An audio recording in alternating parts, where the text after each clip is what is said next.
오늘도 우리 3부 예배 오시고 또 온라인으로 예배하는 모든 성도님들에게 주님이 주신 위로와 평안이 가득하길 간절히 바랍니다. 그래서 아무리 세찬 바람이 풍파가 몰아치더라도 주님께서 허락하신 그 평안이 우리 심령 가운데 차고 넘쳐서 기쁨과 감사를 고백하는 우리 모두가 되길 바라겠습니다. 오늘 말씀은요, 이제 지난주 말씀에 이어서 사무엘상 8장의 말씀을 함께 나누도록 하겠습니다. 8장 1절에서 5절까지만 읽었지만요, 8장 전체를 꼭 돌아가시면 한번 읽어보시길 바랍니다. 특별히 오늘 말씀 제목은요, 사무엘이 늙음에라는 그 8장 첫째 소절을 가지고 말씀을 나눌 때 우리 성도님들의 삶 가운데 은혜가 되기를, 또 하나님의 말씀을 붙잡고 승리하기를 간절히 바랍니다. 지난주에 나눈 것처럼 하나님께서는 우리를 도우시고 보호하시고 회복하시는 에베네셀의 복을 허락해 주셨습니다. 그 에베네셀의 복은요, 이스라엘 백성에게도 동일하게 임했다는 거예요. 이스라엘 백성에게 임한 그 도우시고 보호하시고 회복하시는 그 은혜를 통하여, 복을 통하여 이스라엘 백성은 사무엘이 살아가는 동안 평안을 누리게 되었습니다. 그런데 그 평안은 이스라엘 백성이 하나님을 붙잡은 데 쓰임받는 것이 아니라, 또 하나님과 동행하는 데 누리는 복이 아니라, 그런 복을 누렸음에도 불구하고요, 이스라엘 백성은 이곳 저곳을 바라보며 살았다는 거예요.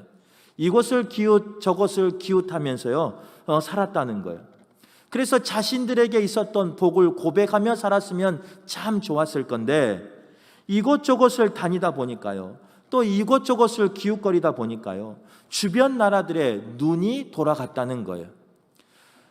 주변 나라를 바라보면서 우리에게 허락하신 복을 고백했다면 얼마나 감사하겠습니까? 그런데 이스라엘 백성은 그렇지 않았습니다. 우리에게 없는 것을 바라봤고 우리에게 없는 것을 불평하기 시작했습니다. 그 중에 하나가 무엇이냐? 이웃 나라는요, 강력한 통치를 이끌어가는 왕이 있었다는 거예요. 이 나라의 왕을 보니까 참 지도력이 대단했어요. 부러웠어요. 또 저 나라를 가보니까요, 그 왕은 참 멋졌습니다. 또 저 나라를 가보니까 그 왕은 능력 있는 왕이었어요. 우리도 저런 왕이 있었으면 좋겠다 하는 마음으로 다시금 돌아와 이스라엘 백성을 보니까요, 자신들에게는 그런 왕이 없었습니다. 그래서 왕을 달라고 말하고 싶은데, 그 당시 다스리고 있던 사람은 누구였느냐? 우리가 지금 말씀을 나누고 있는 사무엘이라는 사사입니다. 사무엘 사사는 흠잡을 데가 없는 하나님이 선택한 하나님의 사람이었습니다. 사무엘은요, 어렸을 때부터 신앙 교육을 하였고, 또 그는 부지런하였고, 또 그는 영적인 능력과 권위가 있는 사람이었기 때문에 그 사무엘에게 왕을 달라, 세워달라라고 말하고 싶었지만 도저히 틈이 없는 완벽한 사람이었습니다. 그런데 오늘 본문에 오면요, 이런 사무엘에게 틈이 생기기 시작했다는 거예요. 그 틈은 무엇이었느냐? 바로 사무엘이 늙음에라는 표현입니다. 나이가 들어 늙어가면요, 지혜와 삶의 경험이라는 돈 주고 살 수 없는 복을 누리게끔 합니다. 그래서 우리 어른들을 보면요, 지혜가 젊은 사람보다, 또 삶의 경험이 젊은 사람보다 뛰어날 때가 있어요. 그래서 역경이 찾아왔을 때 그 지혜를 통해, 그 삶을 통해 이기는 것을 볼 수 있습니다. 그러나 동시에 나이가 들에 따라서 신체적으로, 정서적으로, 영적으로 연약해지는 것도 당연한 사실입니다. 더 이상 그 연약함 때문에 일을 하고 싶어도요, 일을 하지 못할 때가 온다는 거예요. 오늘 사무엘이 그랬다는 거예요. 그렇다면 사무엘이 늙게 되자 이스라엘에게 어떤 일이 일어났는가? 오늘 말씀을 나눌 때 은혜 되시길 바라겠습니다. 첫 번째, 사무엘이 늙음에요, 아들들이 아버지의 행위를 따르지 않았다. 성경은 이렇게 말합니다. 사무엘은 일평생 하나님의 사역을 성실히 감당한 사람이었습니다. 사무엘을 통해서요, 이스라엘 백성은 블레셋으로부터 독립하게 되고 블레셋으로부터 벗어날 수 있는 복을 누리며 살았습니다. 이런 사무엘에게 하나님은 두 아들을 통하여 축복하시고 두 아들을 통하여 기쁨을 허락하십니다. 두 아들의 출생할 때마다 모든 부모가 그렇겠지만 그 이름에 소원을 담아서 이름을 지었다는 거예요. 우리 성도님들은 저의 자녀의 이름은 아는가 모르겠지만요, 저에게도 두 명의 자녀가 있습니다. 첫째는 딸인데 첫째 딸의 이름이 체렘입니다. 이제 이 체렘은 한글이 아니고요, 히브리어예요. 히브리어에 보면요, 이제 구약 성경에 첼렘, 원래 발음은 첼렘입니다. 근데 니을이 이제 두 개 있어서 그냥 체렘 이렇게 쓰는데요. 그 첼렘이라는 그 이름의 뜻은 뭐냐? 하나님의 형상이라는 뜻을 가지고 있습니다.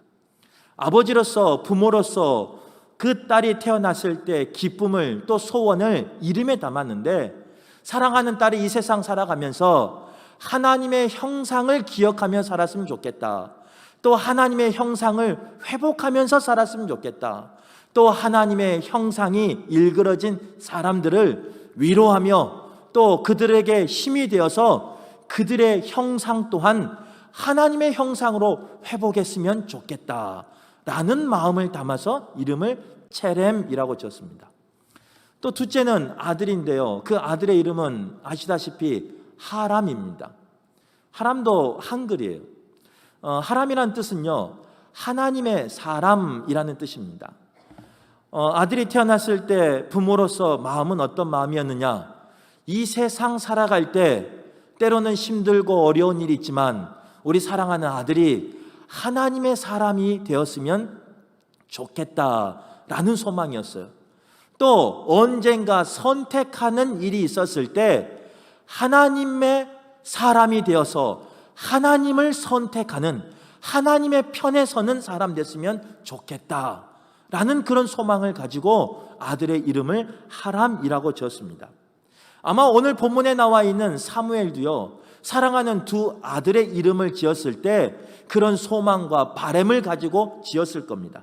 그래서 사무엘의 아들의 이름, 첫째는 요엘인데요, 그 요엘의 뜻은 뭐냐? 여호와는 하나님이시다라는 뜻이에요. 둘째 아들은 아비야라는 이름인데요, 그 뜻은 하나님은 아버지시다라는 뜻이에요. 이 마음은 어떤 마음이냐? 하나님을 아버지로 고백하면 좋겠다. 이 세상 살아가면서 다른 신을 섬기지 말고 우상을 바라보지 말고 하나님을 아버지로 섬기며 하나님 앞에 살아갔으면 좋겠다 하는 심정으로 사무엘은 이름을 요엘, 아비야 이렇게 지었을 겁니다. 하지만 사무엘의 자식에 대한 바램은요, 뜻대로 되지 않았습니다. 우리 성도님들도 자녀들의 이름을 아마 뜻 있게 지었을 거예요. 소망을 가지고 지었을 거예요. 마음의 소원을 가지고 지었을 거예요. 그런데 우리 아이들이 자라면서요, 그 마음의 소원대로 자라든가요? 그 뜻대로 되든가요? 잘 안 된다는 거예요. 오늘 본문에 있는 사무엘의 자녀들도 그랬다는 거예요. 사무엘은요, 무척 바쁜 사역자였습니다. 우리가 지난주에 말씀을 나눴던 사무엘상 7장 16절 말씀에 보면요, 해마다 베델과 길갈과 미스바를 순회하여 이스라엘을 다스렸던 사람이 누구였느냐? 바로 사무엘이었습니다. 매년 전국을 순회하면서 하나님의 말씀을 전하고 하나님의 백성을 다스렸던 부지런한 사사가 바로 사무엘이었다는 거예요. 당시 교통이 좋은 상황이 아니었습니다. 지금처럼 항공기가 있는 것도 아니고 자동차가 있는 것도 아니고 하다못해 자전거라도 있으면요, 그래도 쉬 다녀올 건데 그런 삶이 아니었어요. 그러다 보니까 사무엘은 집을 비우는 일이 많았을 겁니다. 몇 주를 비웠어야 되고요, 몇 달을 비워야 하는 그런 날이 많이 있었을 겁니다. 또한 사무엘상 12장, 앞으로 말씀을 볼 거지만 12장 3절 4절에 보면 사무엘이 어떤 사람인지 성경에 기록되어 있습니다. 제가 읽어드릴게요. 12장 3절 4절요. 내가 여기 있나니 여호와 앞과 그의 기름 부음을 받은 자 앞에서 내게 대하여 증언하라. 사무엘의 말이에요. 그랬더니 이제 또 이렇게 말합니다. 내가 누구의 소를 빼앗았느냐? 누구의 나귀를 빼앗았느냐? 누구를 속였느냐? 누구를 압제하였느냐? 내 눈을 흐리게 하는 뇌물을 누구의 손에서 받았느냐? 그리하였다면 내가 그것을 너희에게 갚으리라 하니 그들이 이르되 당신이 우리를 속이지 아니하였고 압제하지 아니하였고 누구의 손에 든지 아무것도 빼앗은 것이 없나이다 하니라. 즉 사무엘은 어떤 사람이었느냐? 사람을 속이는 사람이 아니었습니다. 압제하는 사람이 아니었습니다. 토색하며 빼앗은 사람이 아니었습니다. 청렴결백한 삶을 살았던 사람이 바로 사무엘이라는 거예요. 즉 사무엘은요 7장과 12장 말씀만 가지고 봐서도 하나님 앞에서 사람 앞에서 깨끗한 삶을 살았던, 인정받았던 삶을 살았던 사람이 사무엘이라는 거예요. 그런데 문제는 사람들에겐 그렇게 인정받았는데요, 이 바쁜 사역 때문에 자녀들에게는 때로는 피해가 될 때도 있었다는 거예요. 너무 바쁜 사무엘을 둔, 아버지를 둔 자녀들은요 어린 시절을 아버지와 함께 노는 일이 없었습니다. 그럴 시간이 없었어요. 아버지는 자녀들이 자라는 그 자라는 모습을 보지 못했을 거예요. 그런다고 해서 이 사무엘이요 그 자녀들이 마음껏 자라날 수 있도록, 마음껏 할 수 있도록 물질로 채워주지도 못했습니다. 청렴한 생활 때문에 자녀들에게 채워주지 못한 삶을 살았다는 거예요. 부지런하고 청렴결백한 삶을 살아서 사명자로서는 그 사명을 감당하는데 합당한 사람일 수 있지만 적어도 자녀에게는 그 부지런함 때문에 자녀의 자람을 보지 못하는, 자녀를 양육하지 못하는 그런 삶, 또 물질에 부족한 삶을 살았던 가정이 바로 사무엘의 자녀라는 거예요. 어렸을 때부터 아버지를 모델 삼아 좋은 가장의 모습, 아버지의 모습을 배워야 했습니다. 하지만 아버지의 부재 때문에, 아버지의 그 열심 때문에 그 자녀들은 배우지 못했다는 거예요. 이제 자라다가 아마 중간중간 만났겠죠. 만나다 보니까요 우리들 가정도 마찬가지지만 부모와 자녀들 간에 갈등이 있지 않겠습니까? 이 가정도 그랬을 거예요. 아마 사무엘이 사역을 마치고 돌아오면 자녀들과 소통이 되지 않았을 겁니다. 자녀의 마음을 이해하지 못했을 겁니다. 그러다 보니까 갈등이 생기고 또 자녀들에게 여러 가지 문제가 있는 것을 발견했을 거예요. 그러면 사무엘이 하나님의 사람이고 하나님의 말씀을 전하는 사사였다면 그 잘못된 자녀를 자신을 이어서 사사로 세우면 안 됐어요.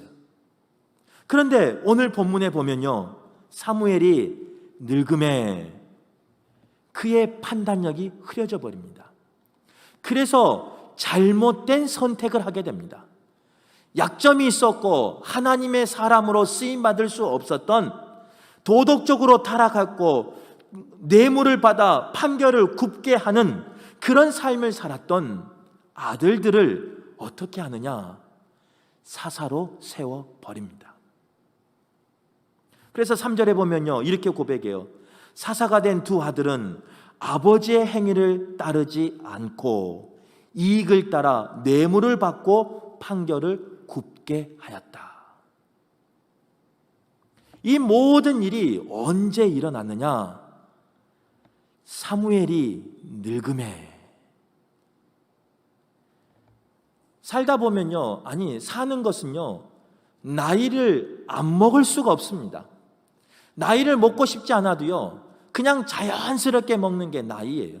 때가 되면 나이가 들게 돼 있어요. 그런데 오늘 말씀 속에서 우리가 기억하고 오늘 말씀 속에서 우리가 기도해야 될 제목은 뭐냐? 나이는 먹을 수 있어요. 그러나 늙으면 안 돼요.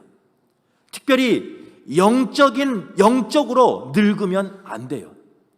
육신의 나이는 어쩔 수 없이 먹을 수밖에 없지만 영적인 나이는 늙어서는 안 돼요. 왜 그러느냐? 영적인 나이가 영적으로 늙어버리면요, 영적인 권위가 떨어져요. 영적인 권위가 떨어지면 오늘 말씀처럼 자녀들이 따르지 아니에요. 아버지를 따르지 아니에요.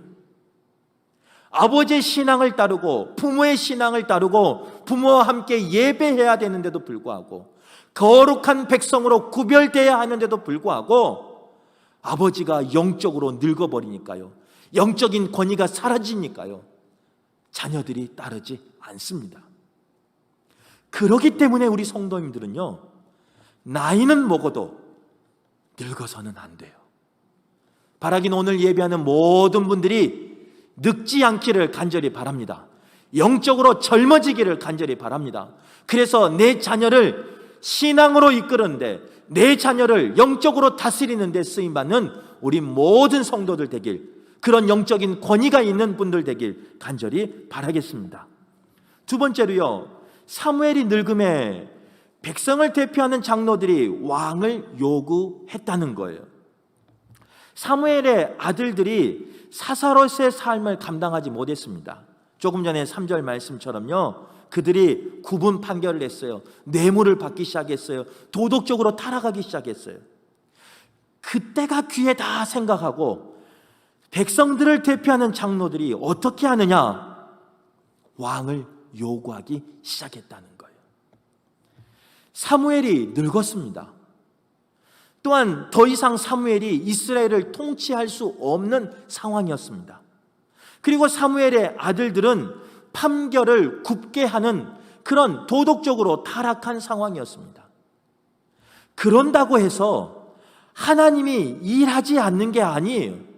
하나님이 안 계신 게 아니에요. 사무엘이 늙었지만, 사무엘이 통치하지 못하는 상황이지만, 그 아들들이 사사로스의 직무를 감당할 수 없는 도덕적인 타락 가운데 있었지만, 여전히 하나님은 일하고 계신다는 거예요. 여전히 하나님은 살아 계신다는 거예요. 그런데 이스라엘 백성은요, 그 아들들을 핑계 삼아서 살아계신 하나님을 부인하고 살아계신 하나님 대신 그것을 핑계 삼아서 왕을 요구하고 있는 것이 오늘 본문의 말씀입니다. 사무엘은 그 통치 아래서요, 이스라엘 백성들이 이제 왕이 새로 생기면 압제를 당하고 고통을 당할 것이라고 경고했습니다. 그런데 이스라엘 백성은 듣는 귀를 닫아버립니다. 자신들이 원하는 뜻을 끝까지 당당하게 사무엘에게 요구한 걸 볼 수 있어요. 이스라엘 백성이 고난을 당하고 이스라엘 백성이 슬픔을 당하고 나라를 빼앗긴 이유는 뭐냐? 하나님이 살아계시지 않아서가 아니에요. 그들이 하나님을 떠나서였어요. 그들이 하나님의 말씀에 불순종하였기 때문에 그들이 그 어려움과 고난을 당한 거였어요. 그런데 그들은 어떻게 생각하냐면요, 그 모든 원인을 자신에게 찾는 것이 아니라 다른 사람에게 찾고 있는 걸 볼 수 있습니다. 하나님께서 이스라엘 백성을 선민으로 택하실 때는요, 이유가 있었어요. 어떤 이유였느냐? 거룩한 백성으로 살기를 원했어요. 세상과 타협하지 않고 세상과 구별된 삶을 살기를 원했다는 거예요. 그런데 사무엘이 늙기 시작하니까요, 이스라엘 백성은 세상과 구별하는 삶을 탐하는 것이 아니라 세상과 같이 되려고, 세상을 닮아가려고 그렇게 하고 있다는 거예요.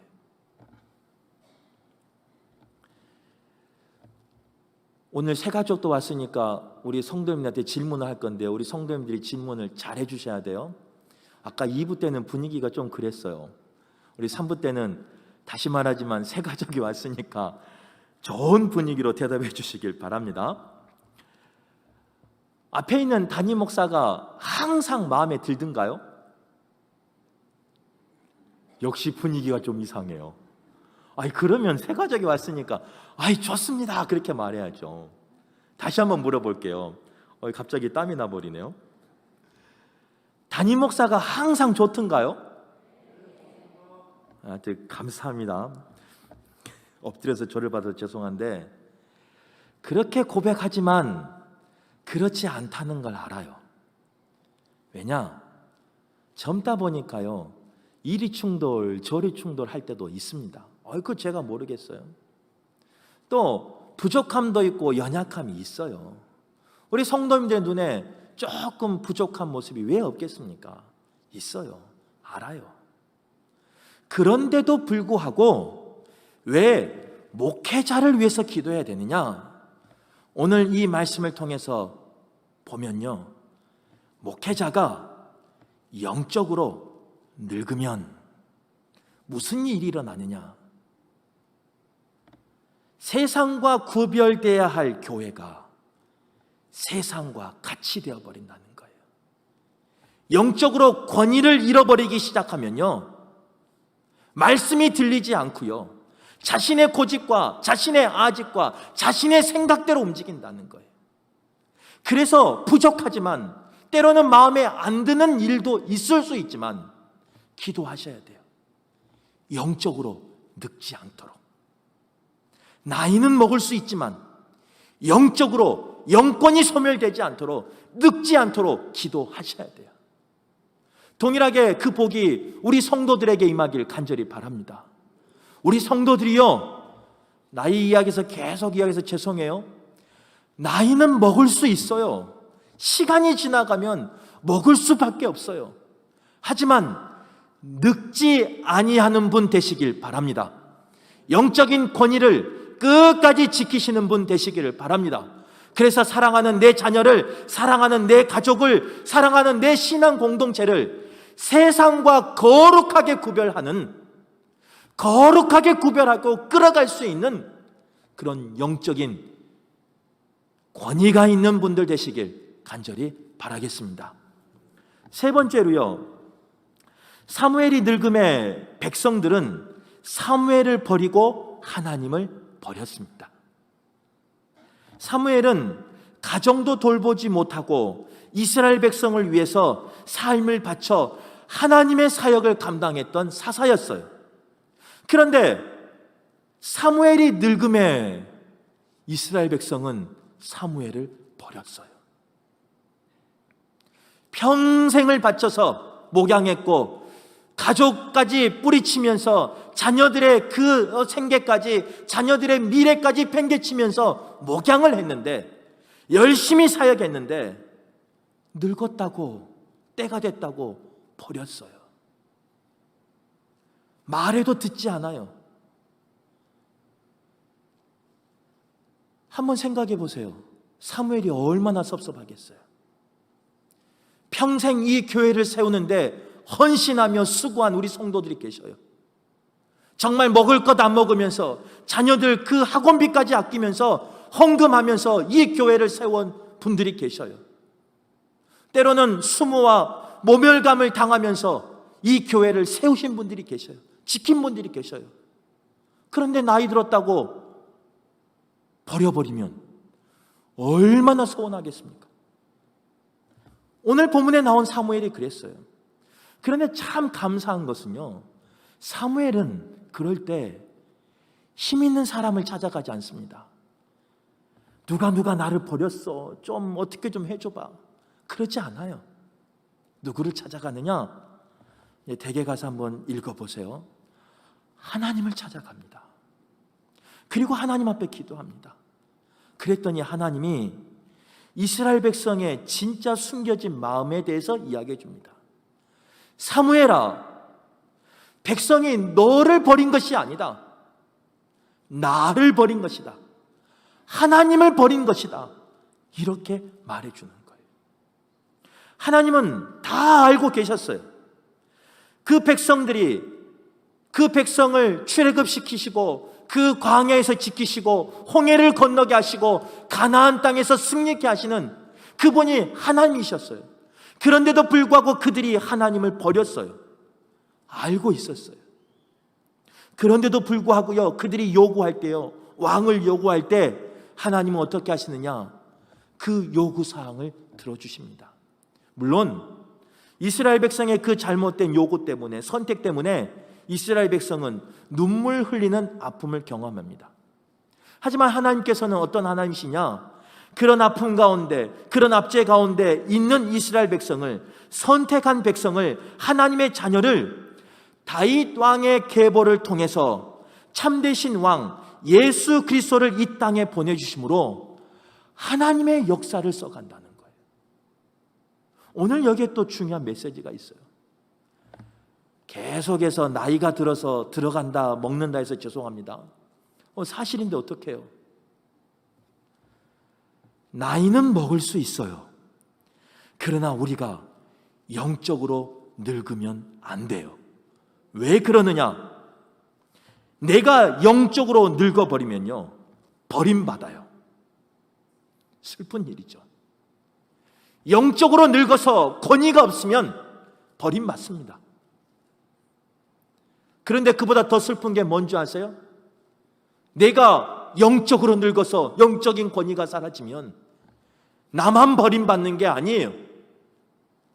내가 믿고 따르고 고백하며 나의 지인으로 삼았던 여호와 하나님을 내 자녀가 버려버려요. 그래서 우리는 늙어서는 안 돼요. 그래서 오늘 예배하는 분들이 절대로 늙어서는 안 돼요. 육적인 나이는 먹을 수 있지만 영적으로 늙지 말아야 할 이유가 거기 있어요. 내가 늙어버리면요, 자녀들이 나만 버리는 게 아니에요. 신앙 공동체에서 나만 버리는 게 아니에요. 내 자녀가 내가 고백한 하나님을 버려버리고 내가 신앙생활했던, 목숨 바쳐 지켰던 이 교회가 하나님을 버려버린다는 거예요. 얼마나 아픈 일입니까? 오늘 예배한 우리 부모님들 한번 생각해 보세요. 우리 부모님들의 얼굴에 왜 주름이 있습니까? 왜 우리 부모님들이 이렇게 많이 늙으셨습니까? 왜 나이 먹었습니까? 다 자녀들 때문 아니겠습니까? 왜 우리 부모님들이 직장에 가서 그 수모와 멸시를 당하면서도 끝까지 버티며 사십니까? 자녀들 때문에 아니에요. 힘들고 어려운 이 코로나 시기에 왜 부모님들이 끝까지 인내하고 버티며 살고 계십니까? 우리 자녀들 잘 되라고 그런 거 아니에요. 그래서 이마에 온몸에 주름이 하나하나 늘어가고 있는데 그건 어쩔 수 없어요. 자연현상이니까. 나이 먹은 건 어쩔 수 없어요. 시간이 지나가는데 어떡해요? 육적으로 나이 먹을 수 있어요. 그러나 오늘 말씀을 통해서 우리가 도전받고 기도해야 될 것은 뭐냐? 영적으로 늙으면 안 돼요. 이를 악물고 이기셔야 돼요. 육신이 약해져도 영적으로 약해지면 안 돼요. 영적으로 늙어서는 안 돼요. 영적인 권위를 잃어버려서는 안 돼요. 나를 위해서도 그렇지만 내가 평생 사랑했던, 평생 희생했던 내 사랑하는 자녀와 내 사랑하는 후손을 위해서 그들이 하나님을 버릴 것이 두려워서 영적인 권위를 회복할 수 있는 우리 성도들 되시길 간절히 바랍니다. 그래서 우리 성도님 통해서요, 우리 성도님들이 고백한 하나님을 우리 자녀들이 고백하고 우리 자녀들이 함께 예배하는 그런 복된 가정, 복된 교회가 되길 간절히 바라겠습니다.